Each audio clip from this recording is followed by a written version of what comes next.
దేవుడు గడిచిన నెలంతా కూడా కాచి కాపాడి తన ఉచితమైన కృపలో ఈ జూన్ మాసం 2వ తారీఖు వరకు దేవుడు తన ఉచితమైన ప్రేమ కృపలో జ్ఞాపకం చేసుకొని మనం బలపరిచి ముందుకు నడిపిస్తున్న గొప్ప దేవుడు. మేమంతా కూడా దేవుడు కాపాడినందుగా ఆయన కృతజ్ఞతాస్తుతులు మనము చెల్లించే వారిగా మనం ఉండాలి. ప్రభుత్వ కృతజ్ఞతాస్తుతులు చెల్లిస్తూ ఉన్నాను. ఈ జూన్ మాసంలో కూడా ఆయన కృప, ఆయన సన్నిధి, ఆయన ప్రసన్నత దేవుడు మనకు అనుగ్రహించాలని మనము ప్రార్థన చేసుకునే వారిగా మనం ఉండాలి. సరే, మన వాక్యాన్ని చదువుకుంటాం. పరిశుద్ధ గ్రంథంలో నుంచి మార్కు సువార్త 14వ అధ్యాయము 24వ వచనం మనం చదువుకున్నాం. మార్కు సువార్త 14వ అధ్యాయము 24వ వచనము చదువుకున్నాం. అప్పుడు ఆయన, ఇది నిబంధన విషయమై అనేకుల కొరకు చిందించబడుచున్న రక్తము. నేను దేవుని రాజ్యములో ద్రాక్షరసము క్రొత్తదిగా త్రాగు వరకు ఇకను దాన్ని త్రాగునని మీతో నిశ్చయము చెప్తున్నాను. చూడండి, ఇక్కడ యేసు ప్రభువారు దేవుడి లోకాన్ని ప్రేమించి ఆయన తన సింహాసనం వదిలిపెట్టి ఆయన లోకములో 33 సంవత్సరాలు జీవించి అనేకులను స్వస్థపరిచి అనేకులను బాగు చేసి తన కాలము సమీపించిన కొలది ఆయన ఏం చేసినగా మన కొరకు ఆయన రక్తాన్ని కార్చిన గొప్ప దేవుడు, శిల్వ మరణాన్ని పొందిన దేవుడు. అంత మాత్రమే కాదు, 1 తక్కువ 40 దెబ్బలు మరొకలకు ఆయన తిన్న గొప్ప దేవుడు అతడు. చూడండి, ఆయన తల మీద ముళ్ళ కిరీటము, ప్రక్కలో బల్లెపోటు. అంత మాత్రమే కాదు, అరచేతులలో అరికాలలో కూడా ఆయన మేకులు కొట్టబడ్డాయి అతనికి. హల్లెలూయా. అందుకొరకు చూడండి, ఇక్కడ దేవుని వాక్యం మనకు తెలియజేస్తూ ఉన్నది. ఏమనంటే 24వ వచనంలో మార్కు 14 అప్పుడు ఆయన, ఇది నిబంధన విషయమై అనేకుల కొరకు చిందించబడుచున్న రక్తము. చూడండి, ఈ మొదటి ఆదివారంలో ఎవరైతే ప్రభు బలలో పాల్గొంటారో ఏం చేసేవారు ఉండాలి అంటే, మనం చేసిన పొరపాట్లే కానీ తప్పులే కానీ ఏం చేయాలంటే మనము ఒప్పుకునేవారు ఉండాలి. మనం ద్రాక్ష రసంలో రొట్టె విషయంలో మనం పాల్గొనబోతున్నాం కాబట్టి ఏం చేసేవారు ఉండాలంటే ఏం చేయాలి, మన తప్పిదాలు మనము చేసిన ఏమంటే మనము ఖచ్చితంగా ప్రభు సన్నిధిలో మనము ఒప్పుకున్నప్పుడు దేవుడు మనల్ని శుద్ధి చేసే దేవుడు, శుద్ధీకరించే గొప్ప దేవుడు. అందుకొరకు చూడండి, ఇక్కడ రక్తము, యేసే రక్తము ప్రతి పాపం నుండి కూడా మనల్ని ఏం చేస్తుంది, పరిశుద్ధులుగా చేసేదిగా ఉంటుంది. హల్లెలూయా. యేసయ్య రక్తాన్ని బట్టి దేవుని వాక్యం మనకు తెలియజేస్తా ఉన్నది, నీతిమంతులుగా తీర్చేదిగా. హల్లెలూయా. నీతిమంతులుగా చేసేదిగా మనకు ఉంటా ఉన్నది. కాబట్టి మనము ఆ ద్రాక్ష రసాన్ని లేదా ఆ రొట్టెను తీసుకునే మనము ఏం చేసేవారు ఉండాలి అంటే ఆయన రక్తం చేత శుద్ధీకరించబడాలి, ఆయన రక్తము చేత శుద్ధి చేయబడాలి, ఆయన రక్తంలో కడగబడే వారు ఉండాలి, ఆయన రక్తం చేత పాప విమోచన పొందేవారిగా. హల్లెలూయా, హల్లెలూయా.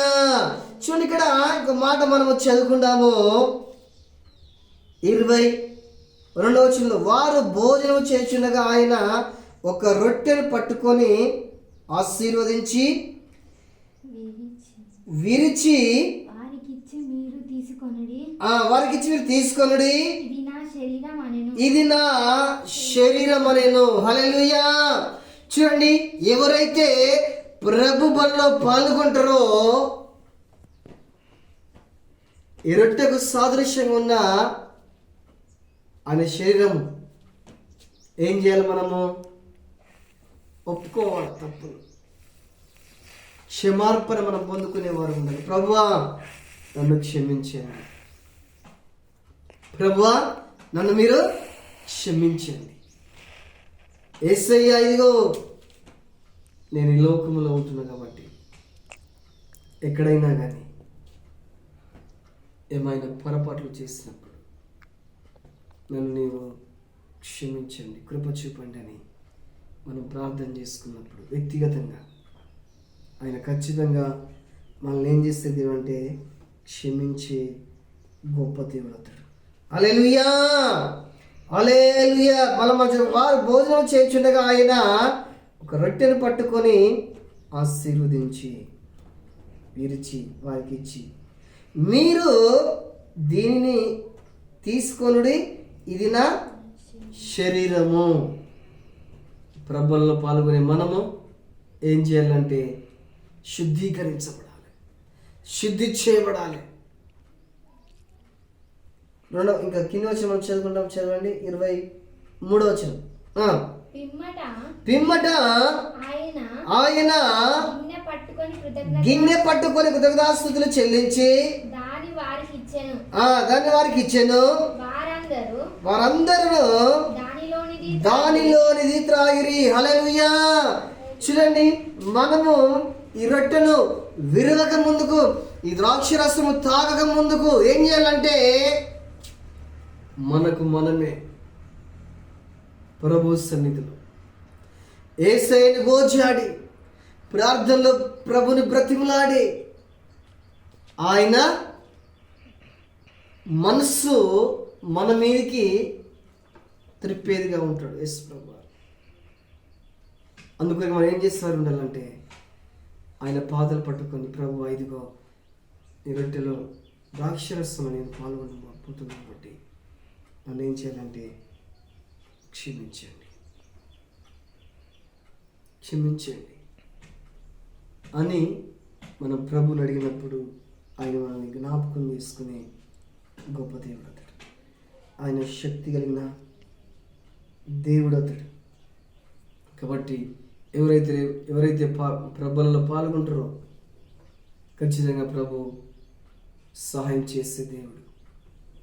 ఆయన వేడుకున్నప్పుడు, ప్రభుకు మొరపెట్టినప్పుడు, ప్రభుని మనము ఆశ్రయించినప్పుడు ఖచ్చితంగా ప్రభు ఏం చేసే దేవుడు? సహాయం చేసే దేవుడు.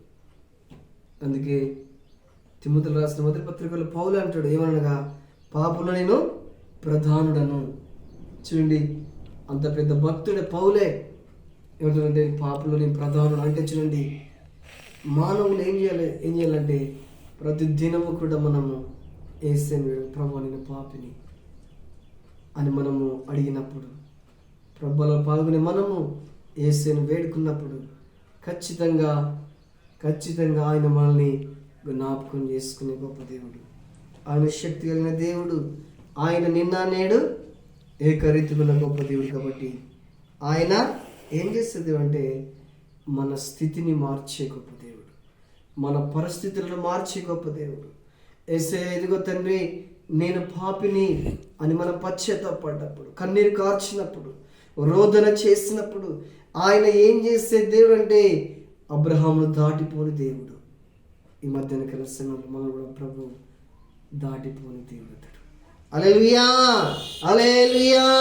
కాబట్టి మనం ఏం చేసేవారు అంటే అందుకొరకే మనం ఏం చేసేవారు అంటే ప్రభుని వేడుకున్నారు. చూడండి, మన కొరకే ఆయన వీపంతా కూడా దున్నపడ్డది, తల మీద ముళ్ళ కిరీటం పెట్టబడ్డది, అరచేతులలో మేకులు కొట్టబడ్డాయి. చూడండి ఎంత బాధో. సిలువను మోయిస్తూ సుడిపడిపోయినాడు యేసు ప్రభు. సిలువను సహించుకుంటూ ఆయన గొలగొత అనే స్థలానికి వెళ్ళిపోయినాడు. చూడండి, మనం కూడా ప్రభుని జ్ఞాపకం చేసుకునేవారు ఉండాలి, ప్రభుని మనము వేడుకునేవారు ఉండాలి.